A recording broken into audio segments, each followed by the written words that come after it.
আজকাল কি যে উল্টোপাল্টা বায়না শিখেছে ও, যখন তখন এসে বলবে ওর একটা আকাশ চাই। আর আমিও বোকার মতো সব কাজ ফেলে ওর চোখের মাপের আকাশ খুঁজতে থাকি। শুধু কি তাই, তাতেও আবার ওর আপত্তি। এটাতে বলে মেঘ ভর্তি, তো ওটাতে একঘেয়ে আলো। গোধূলি আকাশ দেখলেই ও আবার লজ্জায় মরে যায়।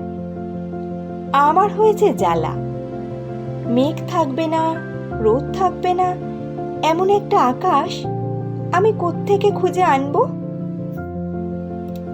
গোলাপ হবে অথচ কাটা হবে না, রংটাও আবার লাল, এমন আবার হয় নাকি?